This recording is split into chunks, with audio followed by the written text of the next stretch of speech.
Ladies and gentlemen, welcome to Opinion Machine, the show where we talk about all things gaming. My name is Killjoy, and today we're going to be talking about Deep Rock Galactic Rogue Core. This has recently come out into early access, and this video today is going to give you, let me express some of my early thoughts and feelings on this game, with that little asterisk in mind, knowing that things are clearly going to change. There's clearly going to be time and effort put into this game before we get to the 1.0 release, whether that might be the end of this year or next year. So, Deep Rock Galactic Rogue Core focuses on the idea that this game is much more of a roguelike of you going into a level, running through a level, trying not to die, collecting like temporary upgrades, and you go down a few levels, fight a boss, and try and reclaim a mine on the planet that you're on. Now, it's all got the typical tropes that you'd expect from a roguelike, which is temporary upgrades per run, then permanent upgrades in between the runs, and things like that.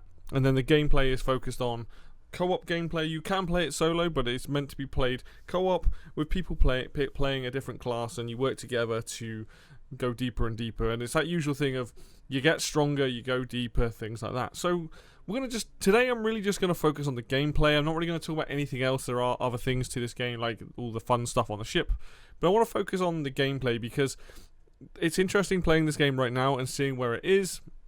And obviously these guys are taking on feedback if you want to give feedback on it and things like that. They're doing a lot of that, both on like Steam, and then they have like a Google Sheet that they were giving out that you could do. And I've done all these things to try and interact with them, because the game, while I actually do think the game is very fun, it definitely could use a little bit of tweaking in some certain directions. But we'll get to that. So let's start with that this game has different classes to standard Deep Rock. In Rogue Core, you have the Guardian, the Retcon, the Spotter, the Falconer, and a Slicer. Guardian, probably one of the more standard kind of tank classes. The idea is this guy can stun enemies with concussive shells, he's got a pulse that can push things away, and he can also put down a beacon that regenerates people's armor. So, fairly straightforward. You have the Retcon, who is an interesting character. I guess similar to, forgotten her name, but from Overwatch, has the ability to like rewind time. I think has the ability to also get themselves back up when everyone's down, like one last chance, I think it's called. So they're a more specialist type class. They've got the ability to avoid death, which is kind of fun. You have the Spotter, who is like a scout class, has the ability to like tag enemies so they take more increased damage. Also the only class to have a radar, which we'll come back to in a bit because might be required in this game. The Falconer, who basically has a bird pet, can fire off the bird, and the bird around and shoot stuff. They do have a slightly another ability, but I can't remember what it is off the top of my head. And then the Slicer, who's a melee class, who has the ability to have like a projectile shield and has a big sword and can just do silly amounts of damage.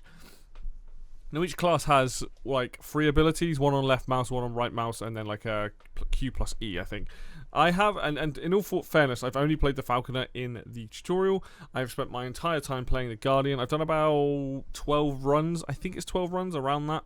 So this is kind of like early days, so I am still learning the game and whatnot. But those are the classes. They're all kind of fun. So the game structure, anyway, when you pick your class and you go out into the run, is you have about the standard missions are 4 levels, so it'll be three levels and a boss. Then they go up to 5 levels, so it'll be 4 levels and a boss and things like that. And each one has you running through an area. You have a timer, which is about 10 minutes, I think, per level to start with, at least on the lower difficulty, on the surface levels. And what they basically do is that forces you to move quickly through the cave and make decisions. Do I have time to do this event, which it might be a big machine that allows me to get extra buffs? Or it's a case of, do I need to get out of there? Because when the timer hits the red zone, what that basically means is you've got infinite amount of units spawning. You've got some units that you can't kill at that point, and everything goes hectic. So the idea is you try and leave just as it hits red. So you got to learn like the timings of the levels. And to be honest, the tension that creates is actually very cool. I do like it. I don't know sometimes if it feels like you don't have enough time to do stuff, but that's partly to do with the timer, the generation of the map, the events that appear, some of the other like random spawns of like enemies attacking you, stuff like that. But I would say that the timer, it seems to be quite a hot topic. I think you could slow it down. I think with the easier levels, you could give yourself a good like 15, 20 minutes on those levels and make the timer less of an issue. But as you go deeper, you know, you go, okay, next level now it's like 15 minutes, and the level under that is 10 minutes. You could definitely tweak it so that the people that are getting into the game don't feel as pressured by the timer. But I think if you remove the timer and it allows you as the player base to go and collect all the XP a night, get all of the buffs, all the upgrades, the idea is that like you kind of pick and choose. You go, we've got time to do these events. Sure, if you're playing 4 players, split up and do it all. The issue with that is that more enemies, more spawns. You're not the most tanky people in this game, so it's a level of tension, and I think that it's needed. I do think you could do it without the timer. I think it would be interesting to play a level or two without the timer to see what difference that makes. But the timer itself adds that tension for the players to run through, grab what you can, and get out before it gets absolutely hectic. So I'm kind of okay with that. So that's what the levels are. You drop in, you go down the elevator, you find ammo, you find bio booster upgrades, which are like, you have these decks that can give you buffs like increased armor or, you know, splash damage, things like that. You have those. Then you have the workbench upgrades, which allow to upgrade your class ability, and then it will also allow you to upgrade whichever guns you've got. It's things like that, or allows you to get another gun, which is really cool. And then there's like artifact upgrades, which are big buffs. You've got collecting the XP a night, which you put into what's essentially Molly. I think it's Ellis in this game, and that gives you an upgrade. Those are randomly spawned every time. So there's a lot going on. That's what makes it fun. There's a lot going on. It's not much downtime. The only downtime you get is when you get into the elevator, and before you hit that ready button, you can take a breath before you go on to the next mission. But as soon as you're onto that next mission, it's all again, and it gets hectic. And obviously with random sort of cave spawns, you never really know what you're going to get. So it can be a bit crazy like that. And that brings me to the weapons that you get in this game. So if you've played Deep Rock Galactic, you're going to recognize a good chunk of the weapons because they are from that game. Like the M1000 Classic, the Drac, the Deep Core, the Hurricane rocket launchers in there, Thunder Cannons in there. Like there's a bunch of them that are in the game that you can get, which is really cool. But there's a load of new ones. There's like crazy amounts of pistols, new SMGs, loads of like a right old mix of weapons. Some really, really fun ones. There's some. It's interesting because some of these weapons right now, some of them feel significantly better than others. I think I found a bug with the Thunder Cannon specifically, where if you shoot poison gas clouds, it blows up like it's a solid wall, which makes that gun incredibly unfun to use if someone's got that ability, which is not great. But there is a ton of variety there, and between myself and the people I've been playing with, it's really interesting on who likes what guns. For example, I love the Deep Core, the classic scout weapon, very, very solid weapon, a lot of fun. And then other people like the M1000, like the whole sniper rifle type build for that. There's the new SMG, I think it's like a bolt rifle or something like that, which I quite like, but it's got a crazy amount of recoil on it. So like each of these guns has a very different, unique take on what it's trying to do. There's a pistol in there that has a minimal amount of ammo, but it hits like an absolute truck, which it's my fault because I didn't read it properly when I grabbed it. But like the actual weapon variety so far seems good. They're apparently adding in more weapons, old and new. Hopefully the bolt Ushanka comes back, the crossbow, because that weapon is fantastic. But yeah, ton of different weapons to start with. I really like what you get, and you can obviously get uncommon and common and all that sort of stuff, different versions. You can upgrade them and add different abilities to those guns to suit your playstyle, things like that. What's also worth noticing with this game is that teamwork very much is required. I think if you try to play this game without actually working together, you're going to fail very quickly. You need to cover each other's asses. You need to like point out who's doing what. You know, when we get to the selection upgrades of who's taking what weapons or who's taking what abilities, or for example even traversal tools, a lot of the time I'll take the anti-grav like well thing because I've realised how useful that is. Someone else might take the flare gun, someone else might take the platform gun. Figuring that stuff out is actually kind of fun. We all sit on Discord and chat while we're doing it, so we can kind of communicate over the voice comms and like go, oh, this is over here. You know, someone can go and sort out the bio booster while somebody else is working out the workbench.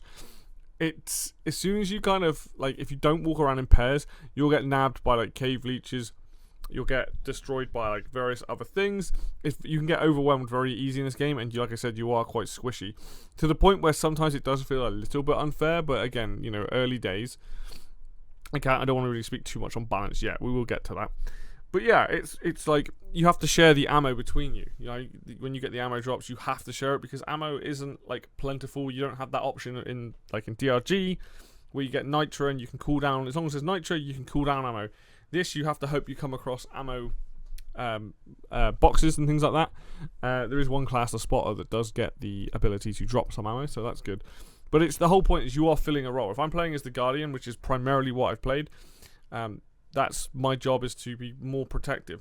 By the way, the footage in the background of this video is not my best run. I'm just going to say that now. I recorded a run for this game, and it was very average at best. I feel it shows off some of the things I'm going to bring up in a minute. But yeah, it's a roguelike, right? You're going to have your good runs and your bad runs. The enemy types in this game is primarily the core spawn, which they did a little event in Deep Rock originally, and that was kind of fun. They've added obviously more core spawn. These are the ones that live near the center of the planet. I would say that for the most part, they've done a fairly good job of mixing up the enemy types. My biggest issue with the enemies is sometimes you get trapped in a corner depending on what your weapon is or whatever. Some weapons deal with lots of enemies very fast. Some weapons do not, and sometimes it does feel like you get, based on the map generation or when the spawn of enemies come in, it can feel a little unfair. I think that is partly down to me still learning, and the difference between playing a run with people and a solo run. I just think that sometimes you can get a bit overwhelmed, and sometimes you feel like you can't do anything about it, and that never feels good, right? Like that feeling, I should say. I won't say it's the game, but that feeling of like, that felt like I didn't have much of a chance. Some people are going to like that because it's like the challenge. Some people like me, it's like, I think it just needs a little tweak. Either that, I was using in the background of this, in the footage in this particular video, you're going to see me walking around with the Warthog, the shotgun.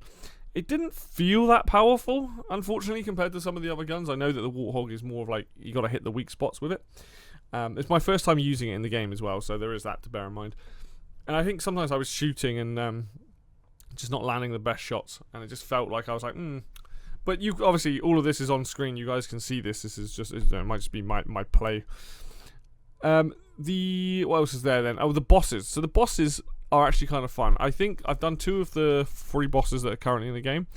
The second boss, like the Ramhead boss, is much better than the first boss in my opinion. I like it because it flies around. It's not easy to deal with, but I found dealing with its attack patterns easier. My issue with the first boss really massively depends on 2 things. One, the cave generation that you fight the boss in. Some of those ones that we've had have been god-awful. Like, if you get a bad cave spawn with that first boss, it just becomes very tedious to fight it in. And I think that's one area that the game needs to improve on. Like, boss arenas should feel somewhat fair. Like, I'm not saying they all have to be the same, but there are definitely boss arenas that was like, well, it feels very difficult to fight the boss in this particular area. Like, not a room to maneuver. Things like that. And I get it, you want to take that into consideration, but I feel like as you go lower into the game, into the lower drops, that's where that sort of stuff should be. I think it should be smoothed out a little bit at the top end, so that, the boss already is a bullet sponge as hell, and it's already hard to deal with, because it moves around a lot and you're learning its attack patterns. Adding in the ability of easily getting stuck or not having a lot of room to maneuver just kind of sucks. And I hope that they look at doing some improved areas for that sort of stuff, basically for the bosses. But for the most part, the bosses themselves are kind of fun. The second one, definitely not more fun than the other. And like, for the most part, that is kind of what the game is. It's that typical roguelike idea of dropping in and running through a level, seeing how far you can get. And then when you get out of the levels, you get chips to buy enhancements that you can take on, like, increased base health, increased base armor, start with more ammo, get more ammo, all these sort of things. Attack faster, all that sort of stuff. So you do that usual loop of you get a lot of stuff, and you get that most runs. As long as you collect a few upgrades, get some cameras, get some bits and bobs that are in there, you're fine. You're constantly going to be getting unlocks, essentially. So there's 2 questions now to ask, really, at this point in early access. One, is the game fun? And I think the answer is yes. I think the game is very fun. It is the look and feel of Deep Rock without actually playing like Deep Rock at all. You hardly do much mining in this game. You only really dig red sugar, and then the Expionite. Your pickaxe is there more of a weapon than it is for digging, though you do have to do some digging. And the events and stuff around the map, and the idea that you're running on each level and you're having to pick and choose what you do, I quite like that. I think that there is some balance required, and we'll get onto that now. So I think the game is fun First of all, your mileage may vary depending on it, but who you're playing with, whether you're playing solo or with friends. But I think overall, the concept's pretty good. As for does the game need some rebalance? Absolutely. But this is early access, and what early access is for. I think some of the guns are absolutely better than others. Some of the guns feel just a little bit underbaked. I think sometimes the game spawns in one too many enemies or too much of the same enemy type. When you get to the lifts, for example, you have to defend like the lift like engine.